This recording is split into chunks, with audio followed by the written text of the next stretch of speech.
4 thematic areas.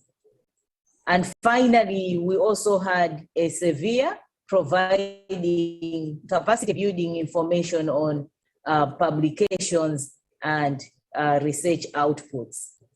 And then also we've had great connections with other World Bank global practice projects at national and regional scope.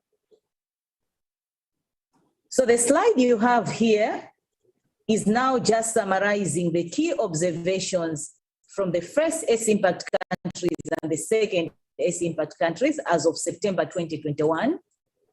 And for the first S-impact countries, you will see that their disbursement-linked indicators are on track. 3 out of 5 project development objectives are on target. And the 4th one on international accreditation is in progress. We'll get more details when my colleagues from the M&D are sharing the actual PDOs. So you will see how these are being positioned. And then in terms of average disbursement linked indicator achievement rate, for the first S-impact countries have 42%, we are at 42%. And we are also projecting that at least 100% of these disbursement linked indicators will be achieved by the end of the project as scheduled. For the second S-impact countries, these are countries that got on board later after the first S-impact countries had already committed. Now, for this group of countries, we have 2 out of 5 project development objectives that are on target. And we've also seen some of the S's in this category lagging in earnings, which is 23%, and an average of 6.9 spending of funds.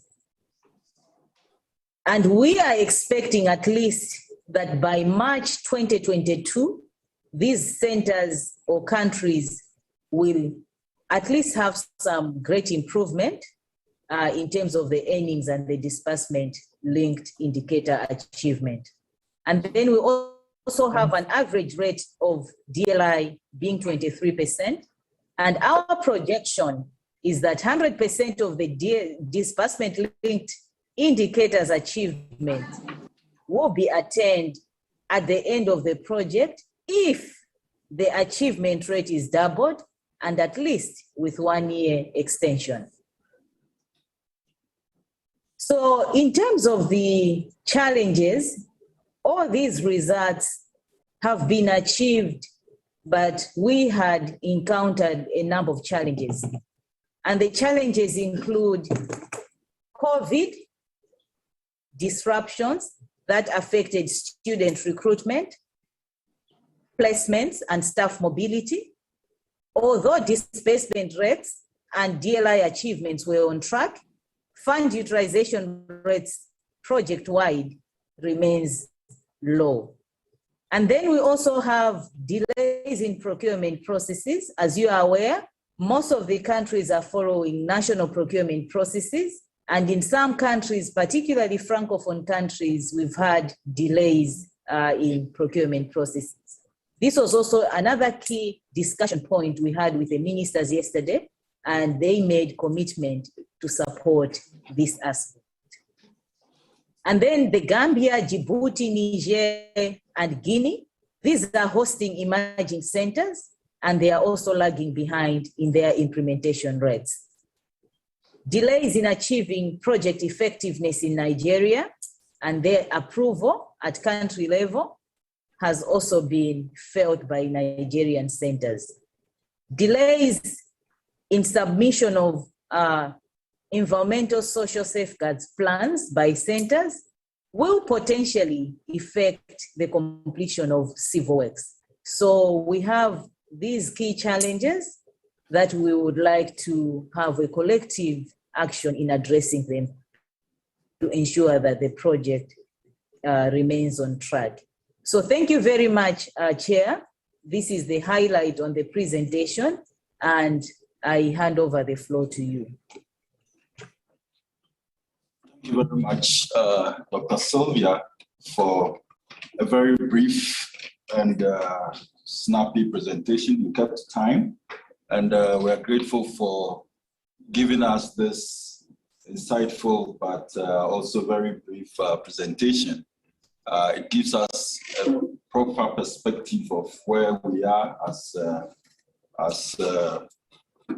project, and it also opens our minds on how we are progressing and how we are making we're doing as centers.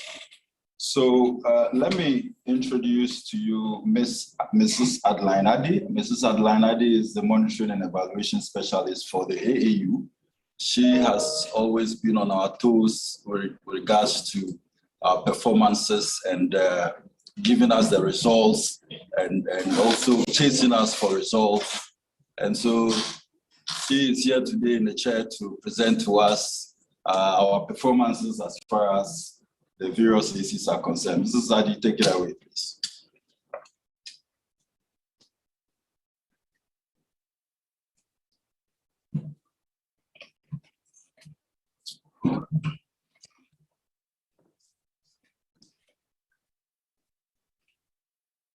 Bonjour à tous. Et nous avons l'honneur de vous présenter l'état d'avancement du projet avec un focus particulier sur les objectifs de développement du projet, les résultats intermédiaires.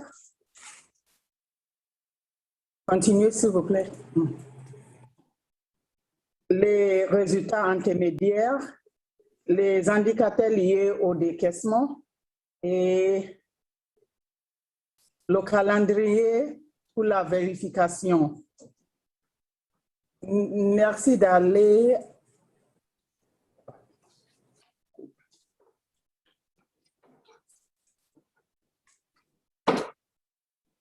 Alors, sur l'écran, nous avons les objectifs de développement du projet pour le projet tout entier et les résultats intermédiaires sur la période janvier 2019 au septembre 2021. Et nous avons dans la première colonne les résultats liés au décaissement, suivis par les résultats atteints sur la période janvier 2019 jusqu'à septembre de cette année, et suivi aussi par les cibles fixes pour la fin du projet. Et nous avons les pourcentages ou la proportion des cibles atteintes. Et dans la dernière colonne, nous avons le statut de chacun de ces résultats liés au décaissement. Pour ne pas prendre trop de temps, nous allons focaliser sur le point positif, là où nous avons une performance très significative. Et il s'agit des inscriptions. Veuillez noter que pour les inscriptions, les chiffres ici ne comportent pas les étudiants en licence. Parce que dans le cadre du projet, pour les objectifs liés, les objectifs de développement du projet, ça ne comprend pas les étudiants en licence. Alors, pour les inscriptions, nous sommes sur la bonne voie. En ce qui concerne l'inscription en total, les doctorants, les étudiants en master, les étudiants en formation courte. Pour les étudiants en formation courte, nous sommes à 44%. Et c'est toujours en cours. Nous travaillons toujours pour l'améliorer. Mais en ce qui concerne les étudiantes, inscription des étudiantes, la performance est vraiment encourageante. Nous sommes à 55%. Et là où nous avons des soucis, ça concerne l'accréditation institutionnelle, où nous sommes toujours à 0%. Mais nous savons que le processus est en cours. Il y a plusieurs étapes en ce qui concerne l'accréditation. Et nous avons jusque-là 3 auto-évaluations qui ont été faites en voie pour mener à l'accréditation internationale de l'institution. En ce ce qui concerne les stages, nous sommes à 48%, nous sommes sur la bonne voie. Et pour les publications des recherches, 99%. Et nous sommes zéro avec la performance pour le revenu généré. Nous avons déjà, nous sommes à 98%, je pense. Je m'excuse, j'ai un petit problème avec l'écran.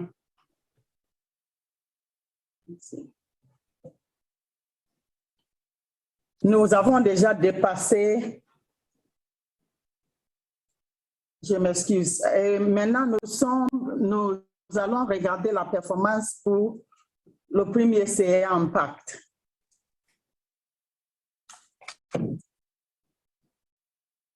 Les informations sont organisées de la même façon. Alors, nous avons les résultats liés au décaissement et à la droite, nous avons le statut. Pour le premier CA Impact, nous sommes sur la bonne voie pour les inscriptions, sauf pour les inscriptions des étudiants en formation courte. Aussi pour les étudiants régionaux et les étudiantes, nous sommes sur la bonne voie. Là où il y a des soucis, il s'agit des accréditations des programmes et aussi accréditations institutionnelles. Mais nous sommes heureux de noter que pour l'auto-évaluation et évaluation des écarts, nous sommes sur la bonne route pour l'accréditation des programmes. Alors, nous sommes positifs que ça va s'améliorer dans quelques mois. Pour les stages, nous sommes sur la bonne voie, 61%. Publication des recherches, 97%. Et pour le premier CA Impact, nous sommes vraiment heureux de noter que nous avons déjà dépassé le cible ou l'objectif pour la fin de projet et nous sommes à 163%. Pour le deuxième CA Impact, voilà la situation. Sur la bonne route concernant toutes les inscriptions, y compris les étudiants en formation courte durée, mais un petit problème avec les inscriptions des étudiants régionaux, où nous sommes toujours à 39%, et beaucoup de soucis concernant les accréditations s'il s'agit des programmes ou des institutions. Nous sommes vraiment en retard pour ces résultats. Pour les stages, nous sommes en cours à 38% et les publications des recherches, nous sommes à 83% et le revenu généré à 51%.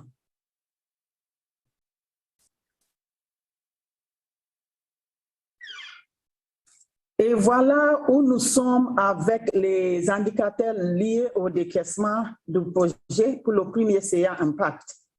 À la gauche de l'écran, à la gauche du graphe, nous avons les indicateurs liés au décaissement, les préparatifs institutionnels, impact de développement, les étudiants, qualité de l'enseignement et des recherches, la pertinence de l'enseignement et des recherches, les fiduciaires, impact institutionnel et dernièrement, le progrès total ou l'ensemble du progrès. Et comme nous le voyons pour le premier CA Impact, en ce qui concerne les préparatifs, nous sommes à 100%. Pour la pertinence de l'enseignement et recherche, nous sommes à 58%, 52% pour les inscriptions, 25%, qualité de l'enseignement et recherche. Et en ce qui concerne les fiduciaires, tout ce qui concerne les fiduciaires, gestion financière et passation des marchés, nous sommes à 16% seulement, et impact institutionnel à 7%. Mais dans l'ensemble, le premier CA Impact est à 42% des indicateurs liés au décaissement. Ce qui ça représente, c'est que pour le premier CA impact, les centres... the ACE impact, the centers had 42% of the total fund allocated to the centers. And here it's a matter of centers in Burkina Faso, Djibouti, Ghana, Guinea, and Senegal. And now we're going to look at the results in much detail.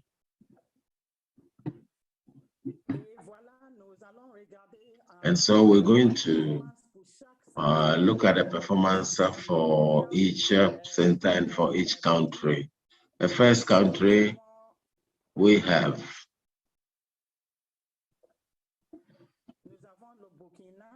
a Burkina, and then here we have a very good performance by the engineering school, 2IE, 58%, 48%, and then for Djibouti, we have 22% for the emerging issues for logistics and teaching for the School of Engineering, and for Ghana, very good performance. The lowest performance is 39%, and we have a very good performance, so that's 66% and the like. And also for Guinea, we are at 36%, and then for Senegal, 46% by the 32% for the new center. And then below for the red figures, they represent the performance for all the ACE in the case of the first ACE impact. And we're going to continue to look at a summary of the first ACE impact. 42% of IRBs achieved, and also 3 amongst the 5 PDs, OPDs, PDOs indicated, including enrollments, international accreditation, and internships. Very good performance in the case of a PhD, enrollments, masters, research publications, and external revenue generation. And for each of these, the percentages are noted on the screen. We would like to note the exceptional performance by some centers in the context of some outcomes, including for the doctorate is the MITIC, the ACE, SAMEF, and then the 2 are all at 100%. RCS in Ghana, it's at 89%. And then for masters, we have ACE, 2IE, ACE, Algier, and ACE, MITIC, all at 100%. So the 3 among the 4 centers are from Senegal, with 2 entirely new centers. And concerning the publication of research, we'd like to note the performance of ACE ITech of Burkina, ACE SEA, PCMT of Guinea, and all the 3 centers are indeed completely new. And now concerning the revenue generated, this is the performance. All the centers mentioned there at 100%. And now the concerns and then the weaknesses. That is, as already noted, the fiduciary, we are at 16%, program accreditation at 16% also, internships at 21%, and then short courses at 34%. But among these performances, there are centers that are indeed highly performing. Let's continue, please.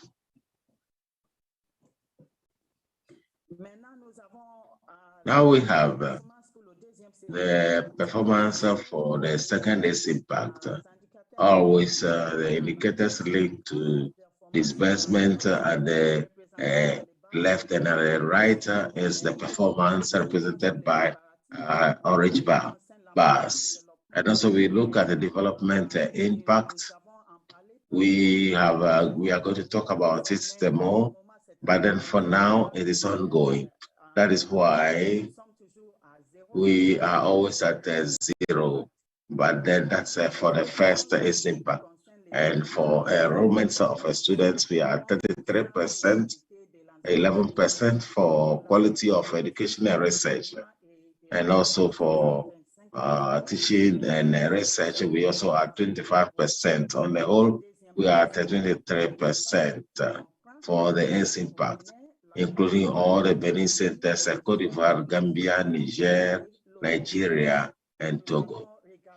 And we're going to look closely at the performance now. And for Benin, this is the performance was a very good performance for SMIA at 57%. And Gambia, they are at 17%. And then for Niger, where the centers are new, we have a very poor performing center is the MS4 at 22%. And also with Nigeria, that is the performance. As we know, Nigeria had some challenges, and that deals with the disbursement of their funds, which was later for several months. But this is the performance, and even with this challenge, we have indeed performing centers, 46% for CDA and 34% for SAFER.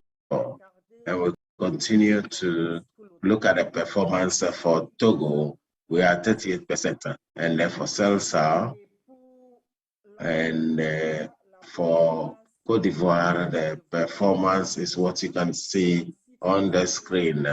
36% for NCR, 44% for CCBAD, and so on. And also the second is impact. The performance on the whole is at 23%. We continue to look at the summary on the performance of second is impact, still on the period January 2019 up to September 2021, and that is the 24% of indicators linked to disbursement achieved. A performance which is quite remarkable for the research publication, for doctorate enrollments, masters, short courses, and also for revenue generation as well. A very good performance in the context of publications, masters registration and revenue generated. The performing centers are noted with the percentages that are associated with this. And so with masters and SMF and SMF, 100% for doctorate enrollments, and then Puto, CEFO and Puto are highly performing for doctorate, and then for the masters, the SMIA of Benin and also NCR, all the two from Cote d'Ivoire sector, and the rest, very high performance. And then so for the revenue is quite relevant for the project sustainability. This is the highly performing center. We have a SMIA from Benin, NCR, and SSABAD of Cote d'Ivoire, and CEFOR, and CDA, and CEPAP, all from Nigeria. They are all at 100%. They have used all the funds allocated for the results on the revenue generated. And now this is the points of concern for the weaknesses in the case of the second is impact. And there it is a matter of internships where we are at 9% and a fiduciary at 10%. But then we still have centers that have very good results, even on these weak points, and it is noted on the screen. Let's continue. Then to end, we would like to share with you, the calendar for the results verification from December of this year up to September next year. And we'd like to note concerning the following results. The enrollment of doctorate and master's students in the first degree, publication of research and internships. We would like to note that between the 1st and 8th December this year, the centers will be asked to deposit their reports or their results. And you're going to get feedback, and you're going to have the occasion to review between 15 December and the 4th December 2022. And also during the vacation, we're going to work a bit, as you know. And after that, the verification survey will be launched on 25th January 2022. Now, concerning the short duration courses, accreditation of the programs, and the revenue generated, this is the calendar between May and September of this year. We have checked the results of SEMI, and we have already sent some opinions on the verification. Apologies in all the omissions in these letters, and would like to know that all this will be taken into account in the second tour of the letters that we're going to send in December of this year. Concerning the fiduciary reports or results, these are the dates to take note of. 18th July up to 12 August 2022 to deposit all the necessary documents that are noted here. Now we're going to verify them on the 15th August and 1st September 2022. Revisions will be done between the 15th up to the 23rd of September 2022. And we are expecting to share with you the verification letters on 30th September 2022, God willing. And concerning the other results, here are the important dates. For the development impact, the DLR 2.1 and 2.2, the process is ongoing. The verification process is ongoing. It started on the 1st of November and it's going to continue up to end of March 2022. And we're going to give you a lot more details on the procedures to adopt.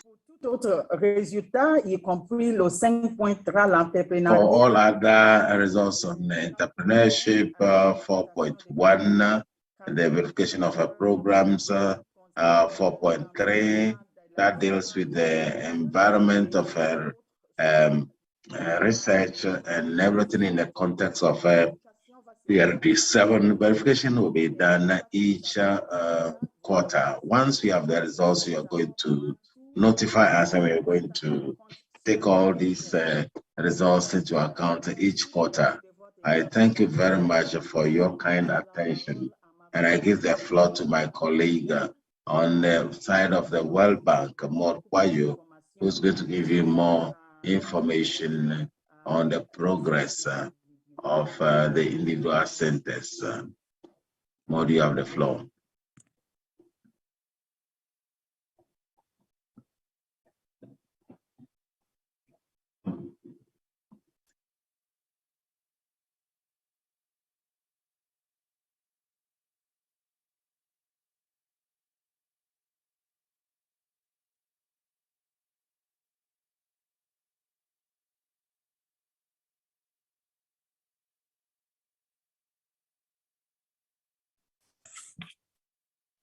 Chairperson Edmond Alangdon. At this point, we are handing over the floor to Maud, who is coming in with additional presentation.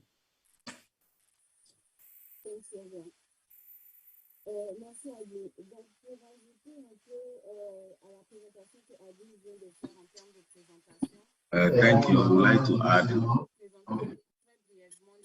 we're going to briefly present the state of advancement with the disbursement and the implementation of the fund. As we know, the project is based on the performance, and also we look at the results of each center, and then the graph has actually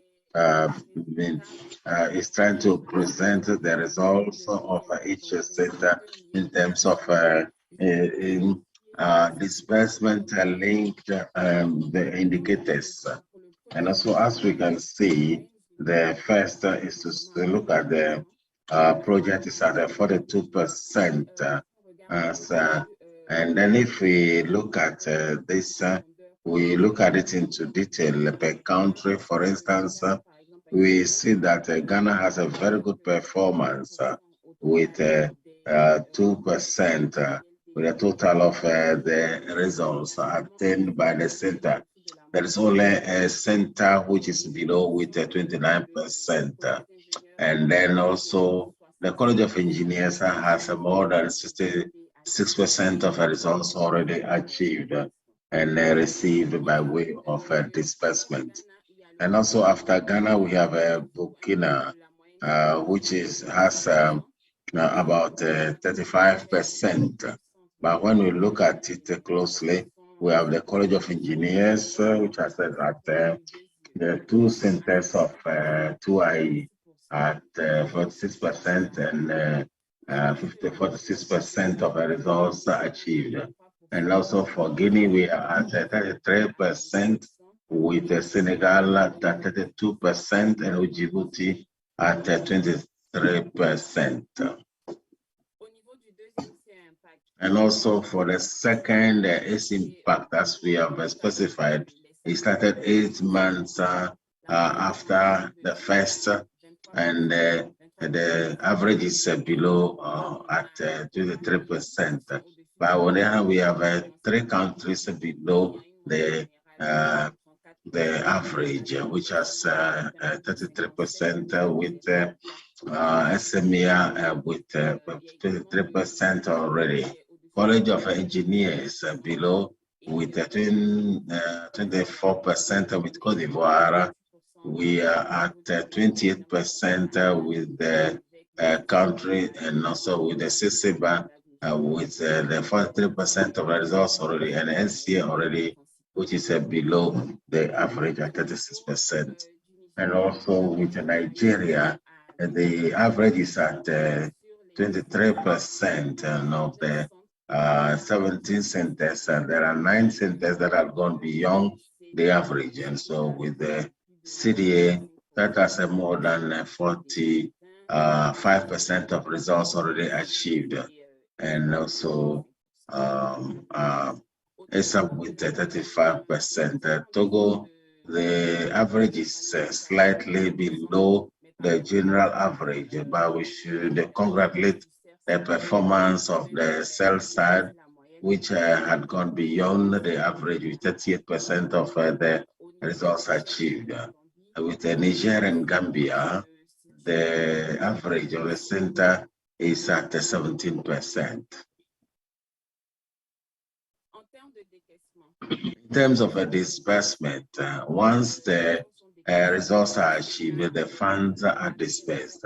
As of now, the results that were checked before October, the rate of disbursement we took at the first is at 90%, and also with the disbursement which has recently done for the results, so that can be verified. The general average of the project in terms of disbursement for the first SB that is 41.89%, that is 42%.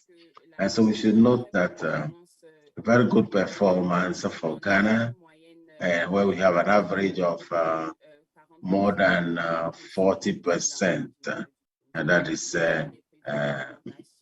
there is an increase up to 49% between the month of now and the month of November. And then we have a Burkina, which is slightly below the average with 32% achieved, but then we are envisaging an increase up to 34% at the end of the month with the results achieved. In Senegal, there will be a slight increase with an increase of 29.06 up to 29.94%. In Guinea, from 19 to 29%. And in Guinea, there will be 19 to 20%. And also, we look at the second ACE impact. The current average in terms of disbursement is at 15%. And also, once again, all the disbursements are affected for water has been ended, and then it will be at 20%.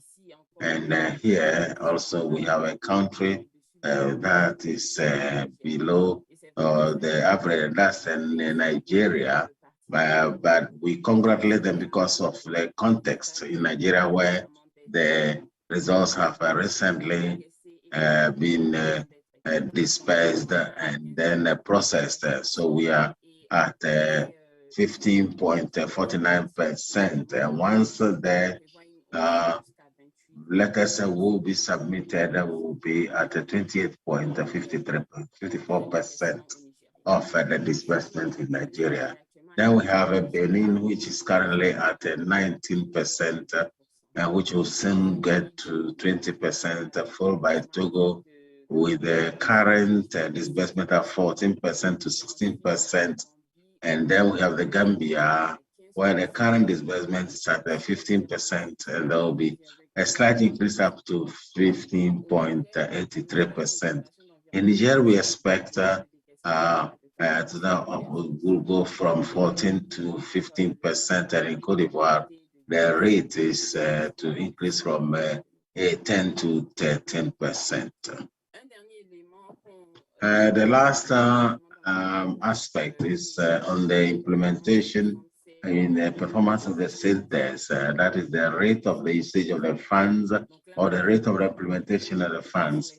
And also we've seen what the trends are in terms of disbursement. But with this slide, we are going to see how the centers are succeeding in using the funds and to absorb the funds that have been disbursed for them to achieve the results of the project. So we can look at the first ACE impact that the centers of Ghana have a performance, a very good performance with more than 700 out of the 900, where they've reached already 20%. And that is the highest rate with the use of the funds, with 40% of the funds received that have already been used. And also with Burkina, we have the College of Engineers, which is at 21.2% of the funds are received and used. And then in Senegal, we have the summits, and then the meeting at 15 to 90%. For the second ACE impact, we have the CSR, which is having already 29% of the funds already used, followed by the SMA at 21%, and then ST in Gambia with 10%. And apart from this centers, all the other centers are having the rate of use of the funds which are more or less below or slightly below 5%. In the case of Nigeria, as we have specified, given the context, the disbursements are coming recently from last week, and so the information in terms of funds used are still not yet available. Once that becomes available, they say we're going to update this given the performance for Nigeria. And so briefly, this is the performance or the status in terms of disbursement and the use of the funds received by the centers up to 31st October. Thank you. I'll give you the floor. I'll give you back the floor, Chair.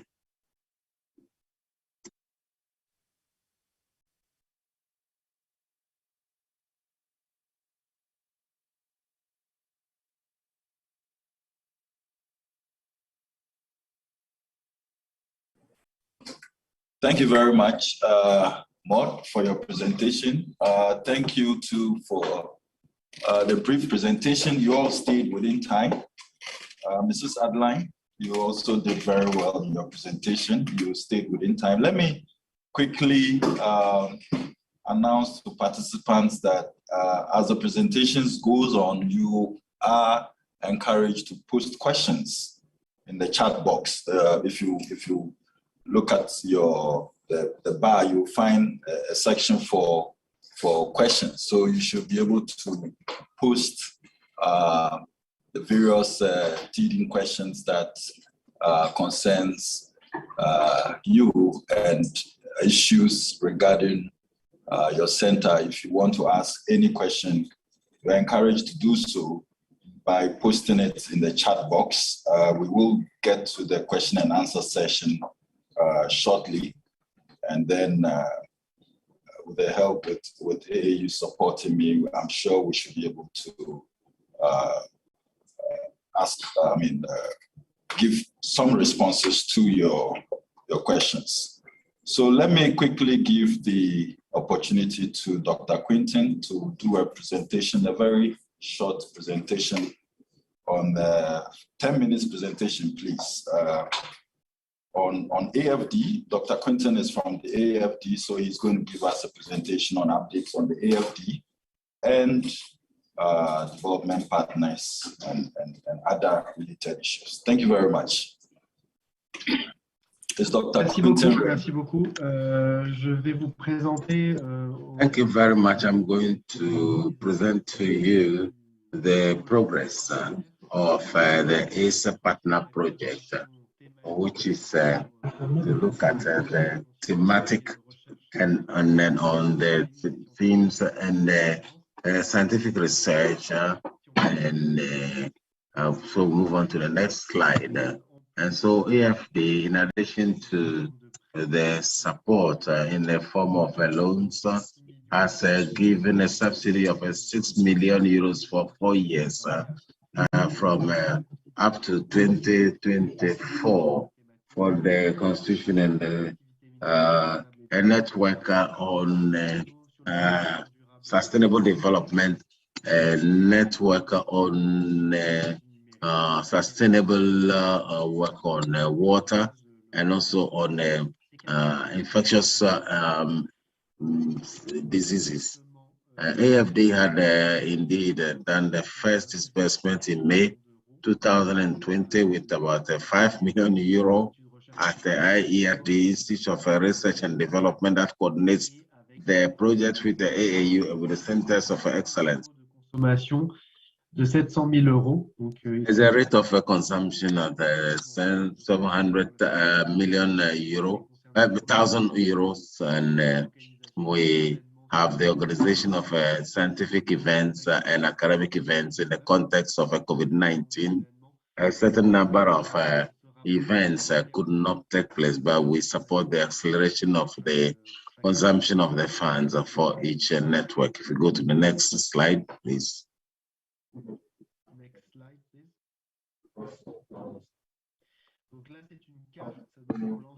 Then we look at all the set of members of the Centers of Excellence, where each network is detailed here. So within the network, we have Centers of Excellence of the ACE Impact and a center that coordinates each network with the coordinator of the network that has been appointed.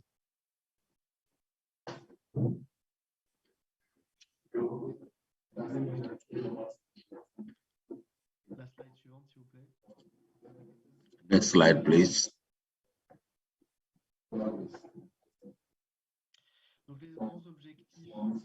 There are great objectives of the project is to constitute or strengthen the scientific excellence networks, and so to work in such a way that there will be a supply of higher education adapted to the needs of a local expertise. The third objective is to the fact that these networks or this community of knowledge will be sustainable in the long term with the support of the donors for it to indeed enable the network to carry out the services so as to achieve or to have a very strong link with the civil society. And then prolongation of all the members of the Centers of Excellence by October 2021. They raised our partnership that was launched with all the information on the projects and also of the network and activity plans and all the events and with the resources so that are accessible to where the sites are effective. Next slide, please. And so in the context of the project, more than over 30 fellows, researchers and students are funded to circulate around the Centers of Excellence. These are photos of more than 30 fellows.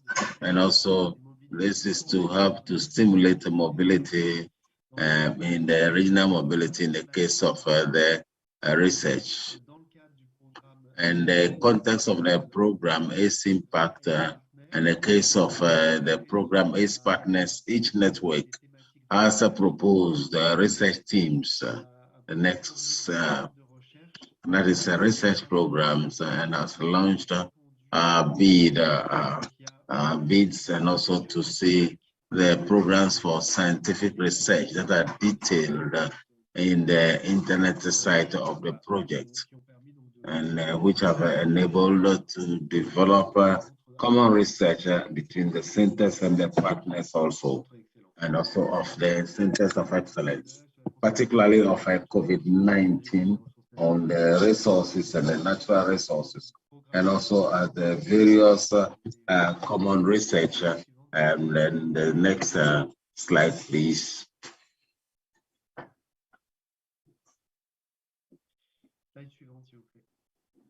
Next slide, please.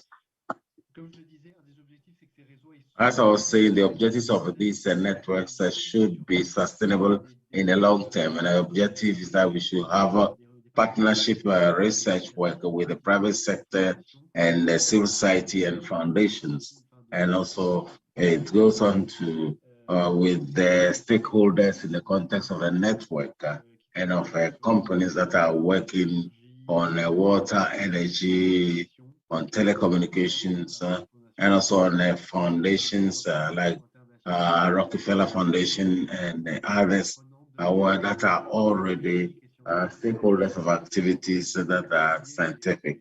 It's important to highlight these partnerships that are indeed working. And the next one, please. In the context of the project, we've also made available networks on incubation, digital incubation programs with the Quebec Business School, and also with the 8 projects that will help to fund the services to the researchers in the context of projects of incubation for individual coaching, and also services of assistance to develop business plans, and then innovations that are developed, and also with the workshops and the license to have access to the services and also to whether it is in Guinea, Cote d'Ivoire, Ghana, or Nigeria. And in the context of this network, there is also this type of service also supplied in the project. The project also finances activities on reciprocity of training, and we have sessions that have been organized, particularly from a book that is available online to write and publish scientific articles, which have had a lot of success. One of the major activities of knowledge is scientific publication, a community of reading. In the context of the next activities, there will be training also online, which will be dedicated to the tenders and also to look at what the agencies of funding, and then for all this information to update this regularly on the internet site of the project. And moreover, on the following slide, there are results, important results that have been noted for the network, and also with the value addition, and for the centers, and for the value addition to look at the mobility of all this. And also looking at the results on all the, and also with the partnership with the external partnerships, and also for the academic sector, and particularly the participation of the network. And this is the case particularly of COVID-19 with the projects of additional funding, which were indeed based on the network, and also to be Juanita, and also with Rockefeller Foundation, $700,000 with activities on the finding of what we have there. We also have activities and projects for what we have henceforth seen that is visible in the activities that are important. The following slide. The document, despite COVID-19, the activities of the workshop that have been organized or in person, particularly on the activities that have seen the participation and also the participation of the network with the nature of what is seen in 2021, with activities also that are ongoing on water with Abidjan, and a certain number of regular activities that enable one to make it visible in the research with the partners, regional African partners, and also at the north of Africa, to make sure that the network is sustainable, and that they become the key actors for water, and also digital sessions as well. And also looking at the progress of this network, I would like to give the floor to Sylvia, who is going to present to you other networks funded by the World Bank and the AFD. Thank you.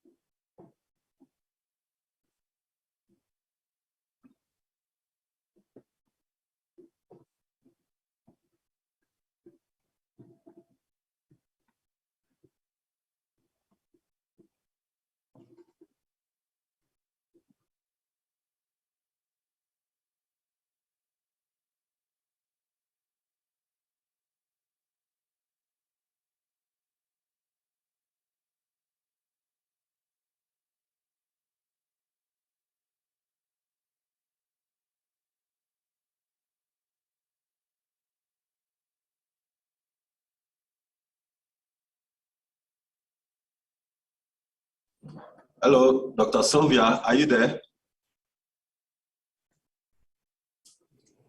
Yes, they are sharing the screen. Okay, please.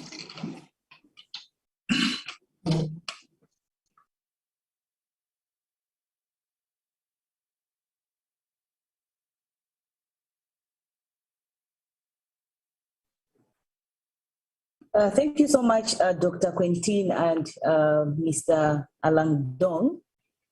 I would like to share with you brief updates on the World Bank funded networks.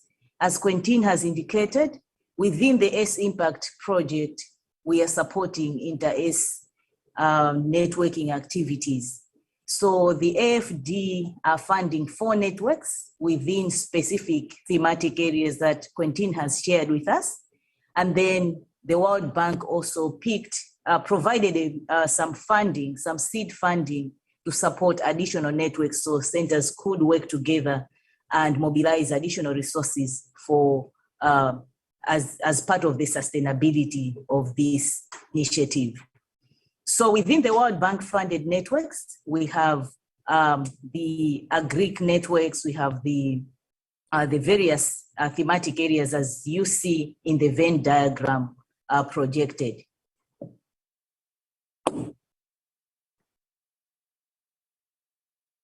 So overall, with these networks, we would like to advance the cutting edge research as well as broadening the ACE's contribution to the knowledge base. And then specifically, we'll be accelerating the research activities anchored in world-class academic practices and also deepening the partnerships among the S centers and collaboration across the continent. And finally, we are creating interlinked specialized research centers across the S institutions. So with the World Bank networks, we selected, I think from the last meeting, we had provided the selection process, how we mobilized these networks. A call was sent out to all the S's and work within their thematic areas as they are grouped within the project arrangement. So centers worked together within their thematic areas and responded to that call. So we awarded 8 networks in the thematic areas that we had projected earlier on. And the networks we have are now functional, operational, 8, the marine, the Maunet, then we have West Africa Food Safety Networks, WAFOSAN, and then we have WASINET, that one is hosted in Nigeria, and then REMCHAN, it's under the healthy thematic area, a network hosted also by a Nigerian center. Then we also awarded Transport and Logistics in Sustainable Cities, and that one is a TL scan, and that's hosted by University of Djibouti, networking with some centers in Ghana, Benin, and Togo. And then we also have WASEND, that's West Africa Sustainable Engineering Networks for Development. And we also have African Digital Education Network, ADEN, hosted in Nigeria, but also mobilizing other centers from the participating countries. And then Food for War is hosted in Togo, and it also has members here in Ghana and Senegal and other countries. That's an Greek network. So you will see that we have provided already, the funds have been transferred to these networks. It's only 2 networks that we are completing the transfers, as some of the grant award arrangements are being concluded. So the 2 also receive their funding maybe in the next 2 weeks. But for the other 6, they already received funding. We are also checking with the bank, sharing the SWIFT transfers to ensure that all the networks have been able to locate their funding within the bank. So the grant amount to this network, as indicated, is 100,000 as seed funding.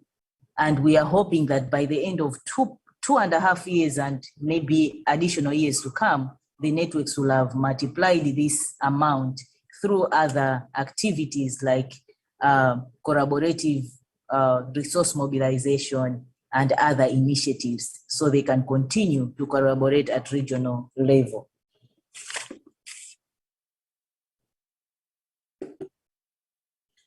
So in terms of where we are, most of these networks, they already held their inception meetings now to operationalize their implementation plans that they had submitted to us, working on work plans, sharing roles and responsibilities so that they could take off officially.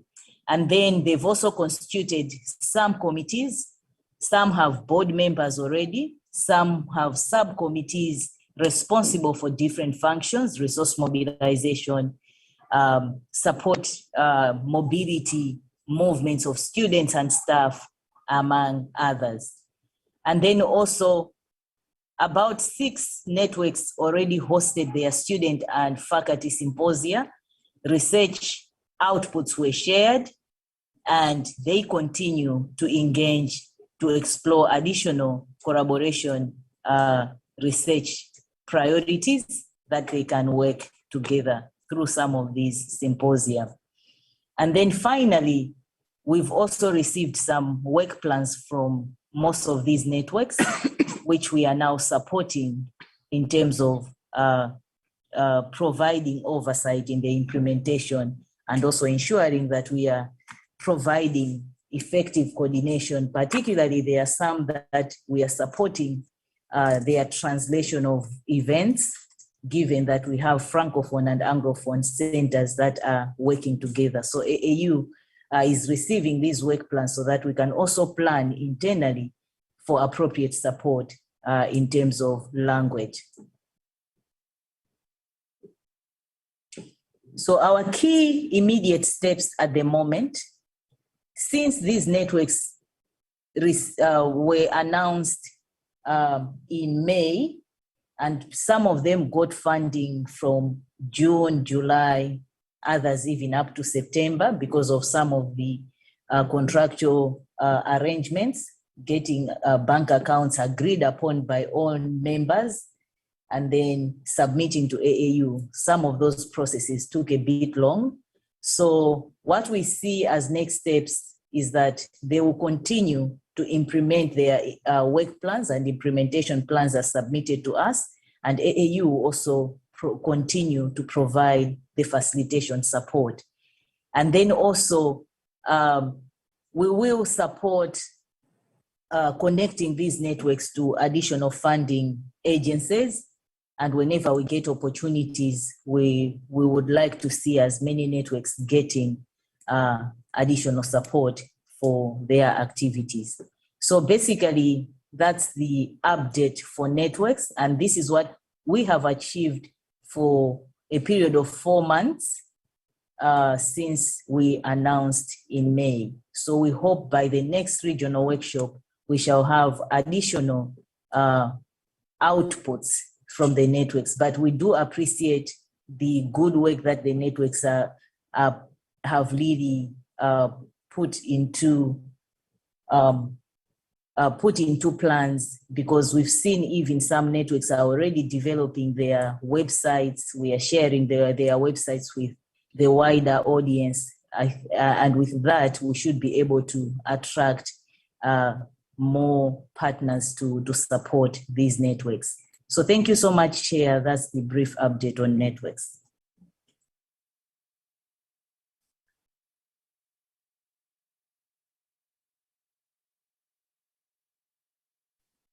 Thank you very much, Dr. Sylvia and the team. We are grateful for the presentation, and you all did very well in sticking to your time. As I did indicate earlier on, you are all encouraged to post your questions and also be ready to get responses from the panel, the panelists that have presented so far. There won't be any opportunity to have anybody ask a question physically. So you are encouraged to post your questions and get responses. At this moment, there are some few issues that I have observed as a chair. Let me quickly in fact, hasten to indicate that from the presentation so far, it looks like Ghana averagely is on top as far as all the cases are concerned. And I think that it is a point that I need to note and note it strongly, because I have all the centers here and I think they deserve an applause for the averagely. Still have work to do, and so I think that it's worth noting. Of course, it's an encouragement to those that are still up and coming. That's the reason why we have these regional workshops, to encourage each other and learn from each other. So there are some few questions that have come up. I don't know whether the AAU team would pull some of the questions out for some responses to be given.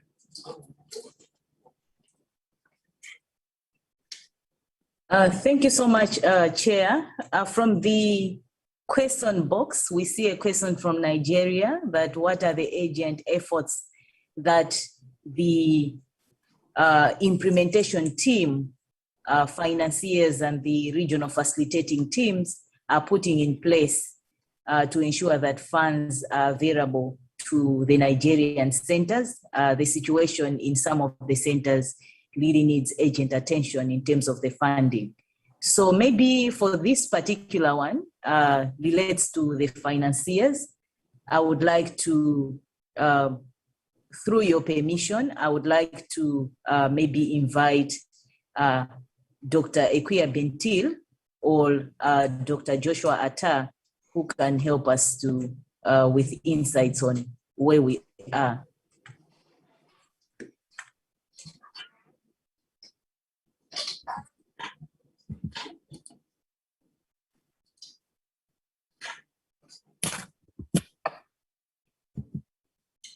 Good morning, everyone.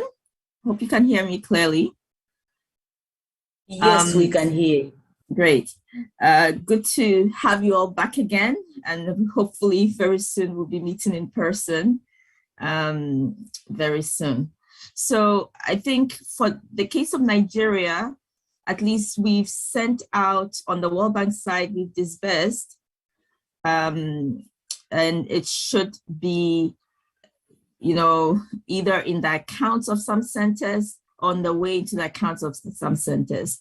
But on our side, it's moved into the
I'm sure we can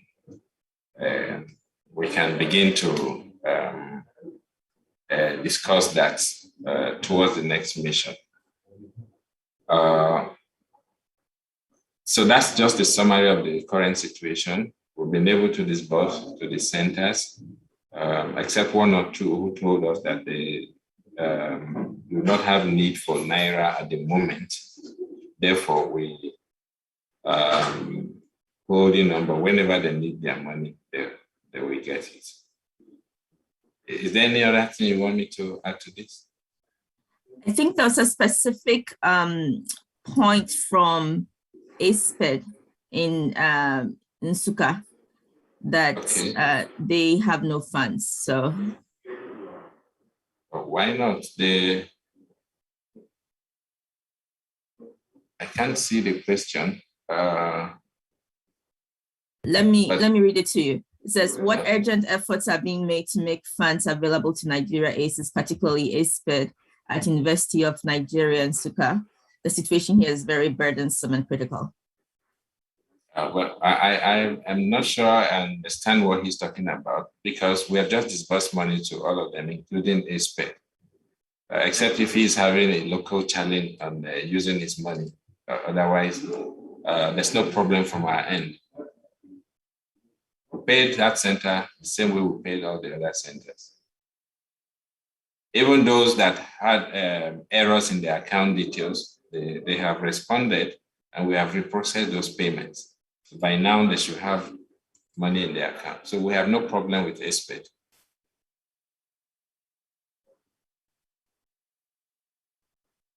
Although I think ASPED, the other time, I think the center leader mentioned that they needed to do something on their account, but the Accountant General's office didn't let them do that. And because currently there's a little quarrel between the central bank and the Accountant General's office. But those are matters that can be resolved administratively. So it has nothing to do with the project or with disbursement. We have the account details and funds have been paid into the account. Okay, so perhaps you can liaise offline then on this issue. Okay, great.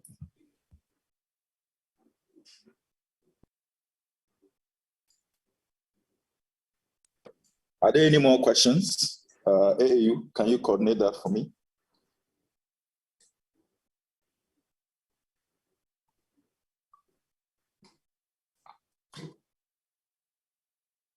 The dissemination plans for the output.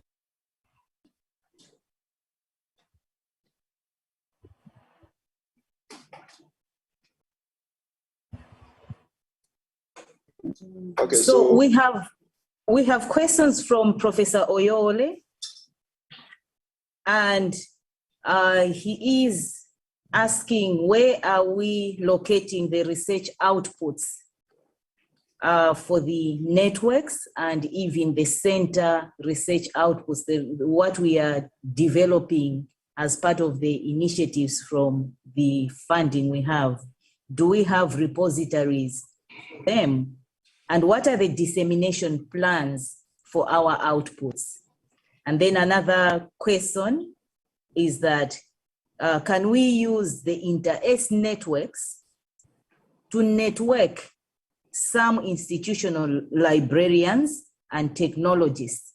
So as we are networking as faculty, staff, we also use the same approach to network the librarians and technologists. So these are three key questions from Professor Oyole. So maybe just to also share some few insights from the AAU side, efforts are underway to have a repository that we can use to catalog some of the research outputs, like the thesis, publications that are coming from the centers. But this effort would require collective input from all the participating centers. So if this repository is to work very well, the research outputs from the centers and the ACEs, they need to be visible in their sites and other places. So we can now connect all that into the overall repository. These were just the deliberations we are having at AAU, but I think we also welcome additional suggestions from what Prof has posed to the table. Maybe from Quentin, how do you see these networks and vis-a-vis the research outputs being connected, and how can we work together in that aspect?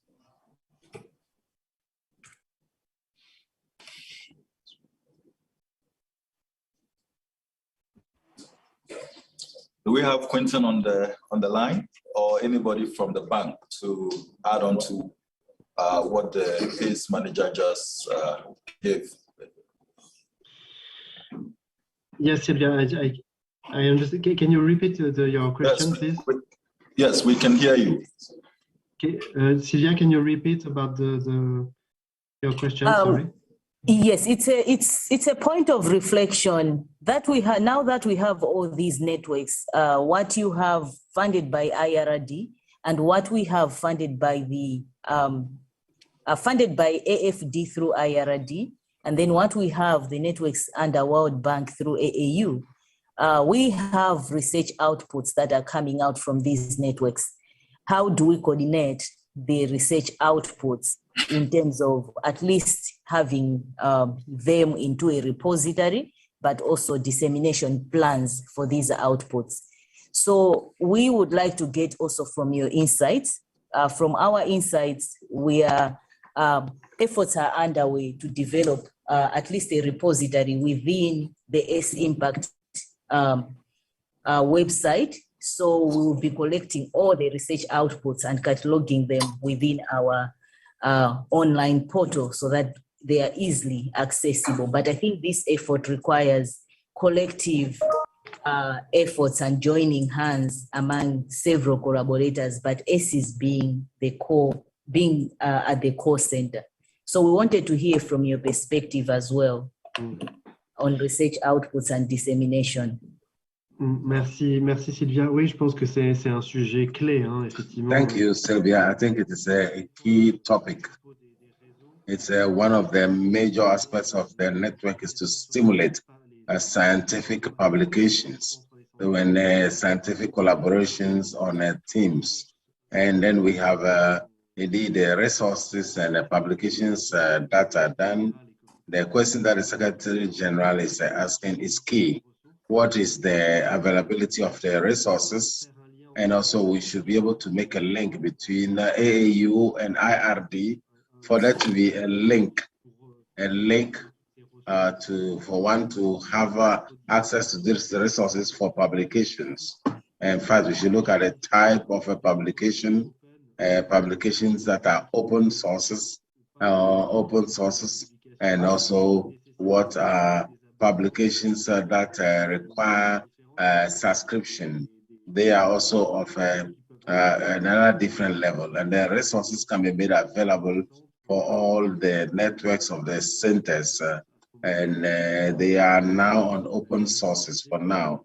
So there is a link between there is the need for a link between AAU and IRD on the issue of availability and dissemination, and there also it's the whole stake on communication, so that we don't have so that we have networks for value additions for scientific works that could go beyond the sites of the AAU and the other partners that will need to be propagated.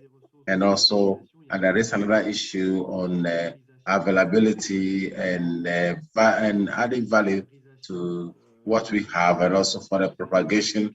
The objective of the network is to be that with the decision makers, that requires that we do advocacy for value addition of the research on the format of the publication for it to be more adapted to the decision makers and to the international community. So we have resources that are quite enough for all that the decisions could be taken on. And so we should also look at this to see how we could have a well-nourished exchanges between the AAU and the other bodies to see what would be the best formula. I don't know if I've answered your question, but I think that we are looking at those areas. But then quickly, that's what I can say, because there are a lot of applications ongoing. Okay, thank you very much, Quentin. And I think closely related to this question is Benjamin's question here. He says that the centers which are working suggested the enlargement of database for publication. What is the stand of AAU and the World Bank on this issue? Dr. Sylvia, do you have any response to this? He's interested in knowing your position, the position of AAU when it comes to enlargement of database for publication.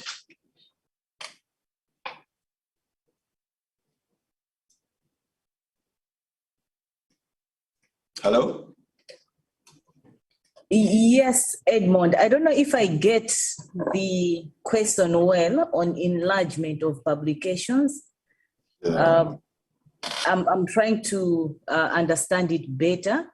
So maybe if we could unmute Professor Benjamin Chofo to just explain the question better. Okay, so while the technical team is working on that, I think we can go on to ask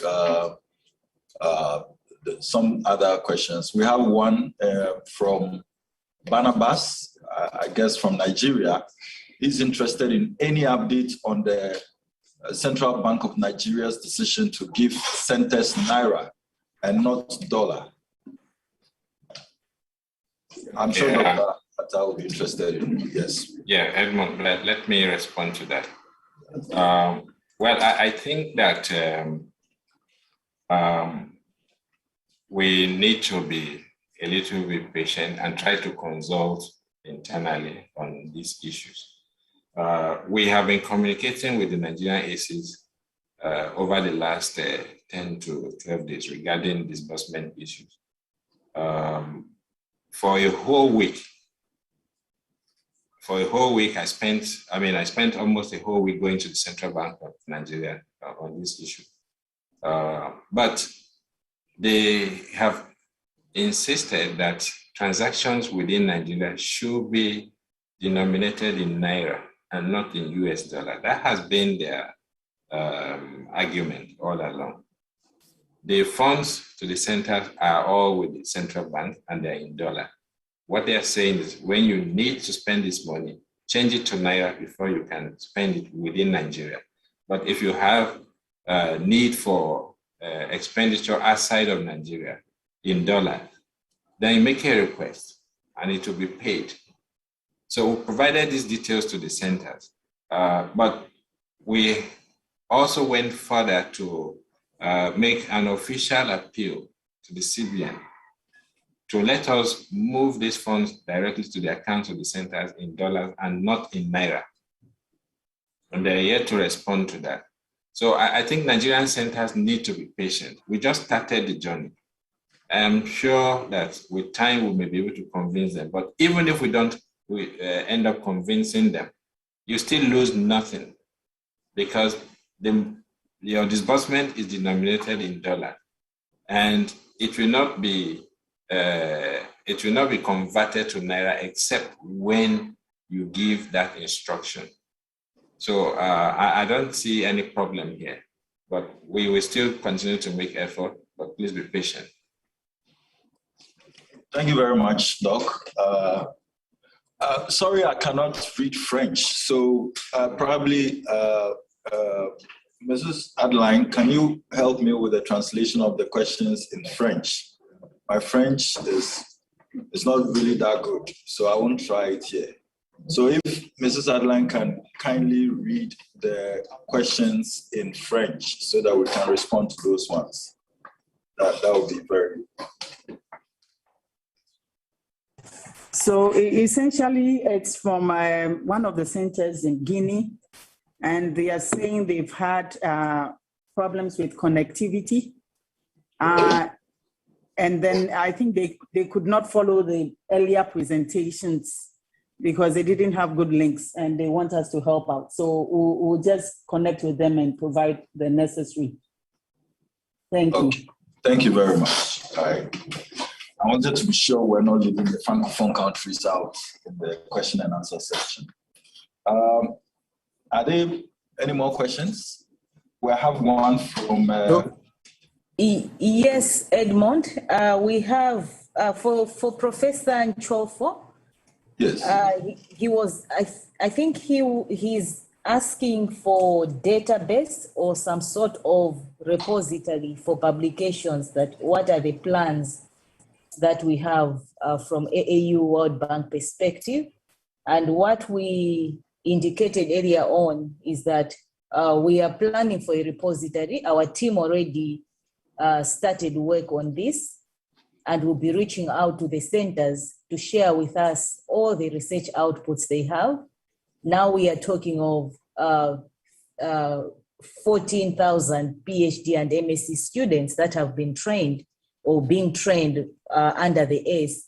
We also need to see the 14,000 thesis documents that, we can tag to those numbers. So we'll be working with the centers to share with us, and it's also part of the visibility of their research outputs.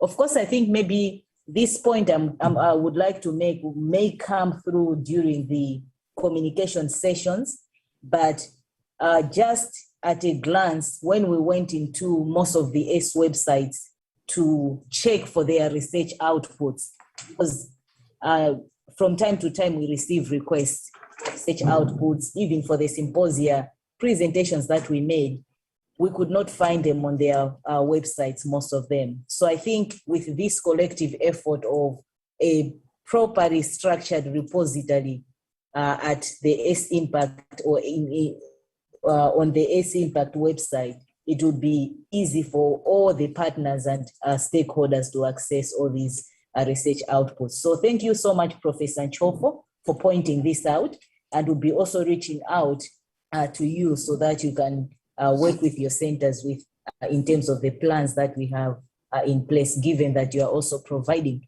technical backstopping to some of the centers as an expert. Thank you. Thank you very much, Dr. Sylvia, Project Manager. And thank you to all those who have so far asked questions. Edmond, I think he has also... Yes. Yes, go ahead. Professor has also elaborated more on the enlargement of database. He indicates that the concern is now, the concern on his question is on verification processes, that I think we are using Scopus at the moment, and some of the publications which we are reviewing, centers made some suggestions. So in that regard, we are working closely with the bank. We reached out to the centers. Some of them have already shared with us their suggested journals and everything. And we are working with the bank to review those ones. And we should be reaching out to the centers on a final decision. So efforts are already underway to check those publications vis-a-vis verification purposes, so that we can get to a final decision. So we'll be reaching back to the centers and the experts on that. Okay, thank you very much, Dr. Sylvia, for that. Do we still have some more questions? I see one in French. Mrs. Adi, can you come in? Or that's you. Do we still have more questions? I see Equia, your hand is up. You can go ahead, please. Yeah, thanks, Edmond. So there is a question about, a very good question earlier on that Professor Yakubu had asked about why we have such low, basically what are the factors for the generally low utilization of disbursed funds? I think it's a very good question, and one of the issues that have come up, especially with the Francophone centers, is on procurement, right? So apparently there are some very serious challenges ongoing at the university level and national levels, because as you know, all of the centers, except for one actually, is using the university and country level procurement systems and processes. And so there are some challenges that are ongoing there. We had, as Sylvia had indicated earlier, this was discussed at the meeting, the steering committee meeting with the ministers as well. So we hope that at the country level, some solutions would come about concerning that. And then also as part of the procurement session, I think it's tomorrow, we'll have some of our World Bank procurement colleagues there as well to really walk through some of the issues with the centers. So if there are any specific issues, we hope that the centers will be there. So for now, that is the main challenge that we've heard from centers with respect to using up their funds. Of course, Nigeria is a separate issue because they just got funds coming in. But for most of the other centers with very low fund utilization, yes, it's a bit baffling that, you know, the money is there, but centers are unable to utilize them. So that's an area that we hope can be accelerated because it's going to be used as part of the midterm review process. And Himdet and I would talk about that in the next session more. And we can also have additional conversations about this when we have the country roundtables following the workshop. Thank you. Thank you very much, Dr. Bentel. And thank you very much to the ACE team. Do we still have additional questions?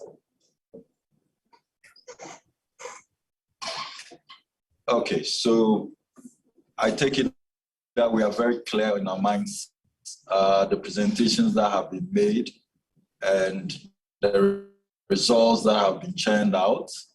There are no qualms about them.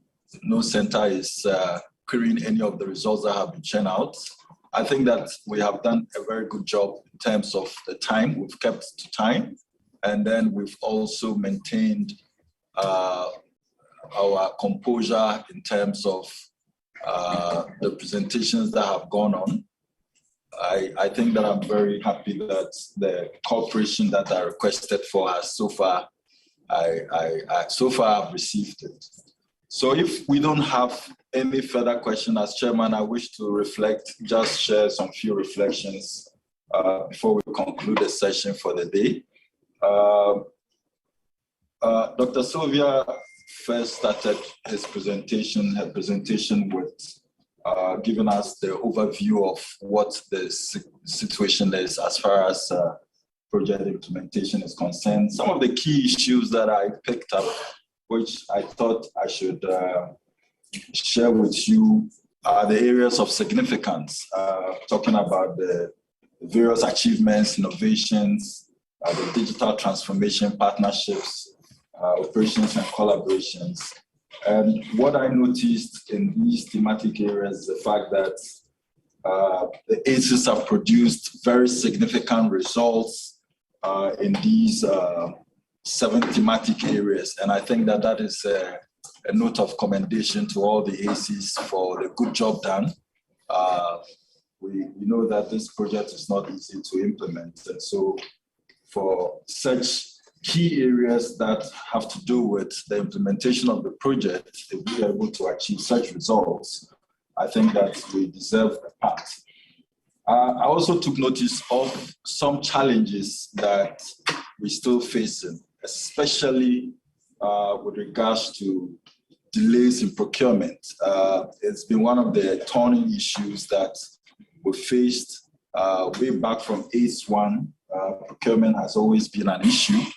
And so we're hoping that the centers will find, innovative ways in going around this problem, since it's still a major challenge as far as our implementation is concerned. Procurement is something that we can't do without. We need to go through the various procedures and processes that are required for us to be able to carry out our activities. And so somehow we need to find some novelty, some novel ways of carrying out our procurement activities so that we are able to nip it in the bud. Fortunately, we now have someone seated at the AAU, a procurement specialist. We have a number of procurement specialists in the various World Bank offices that can also support in this regard. So we're encouraging all the ACs to get in touch with these procurement officers and think through various means and ways of going around this thorny problem. Fund utilization was also observed to be low, and I think that Equia tried to give us some reasons. I think that it's incumbent on all the ACs to find, again, some strategies in resolving to spend the monies that we've achieved. It's quite a worry that we have the monies, but utilization is an issue. Delay in submission of the ESMPs, especially for the centers in Ghana that are also going into construction. We are encouraging that you ensure that you submit your ESMPs to the bank for verification. Since it has also been picked up by the AAU as a major problem across the region, it means that the bank needs to look at how the various safeguard officers can assist in this regard, especially with regards to getting the various centers to develop their ESMPs and get them approved as quickly as possible before we can begin some developmental, physical implementation of our structures.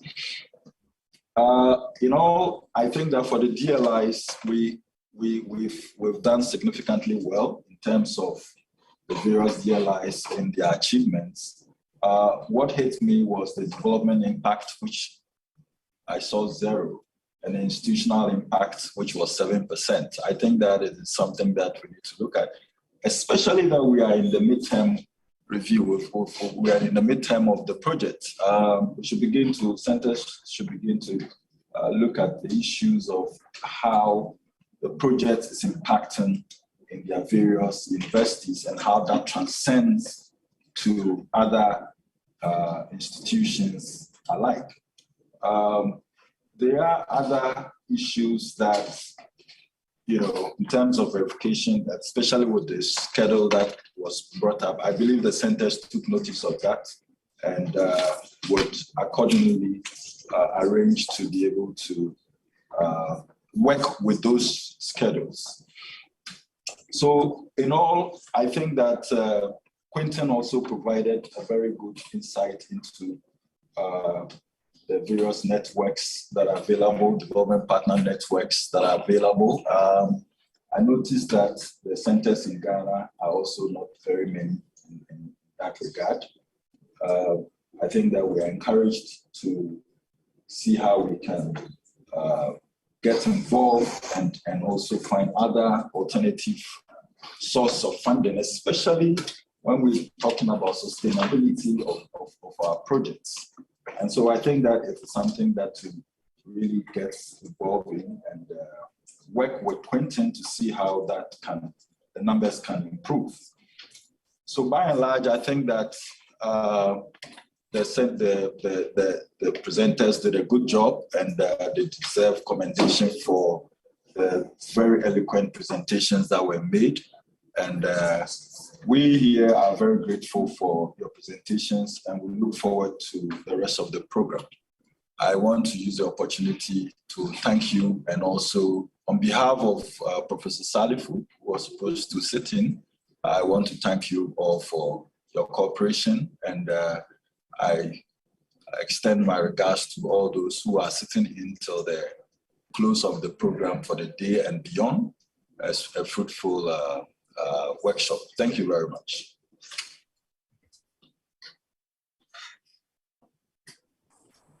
Thank you very much, Mr. Edmond, and we do appreciate for keeping time. We see we're supposed to be going for a break 12:20 GMT, that's 13:20 Nigeria time, and it's exactly 12:20. So for the great moderation. So at this point, we would like to request that we break for the next 10 minutes, and we'll be reconnecting at 12:20. 12:30 GMT or 13:30 Nigerian time. So our next plenary session will be discussing the S-Impact midterm review, and this session will be moderated by Dr. Joshua Atta from Nigeria, the focal person from Nigeria, and the speakers are from the World Bank TTLs, Dr. Ekuya Bentil and Mrs. Himdad Bayusuf. So we look forward to your joining at 12:30. See you soon.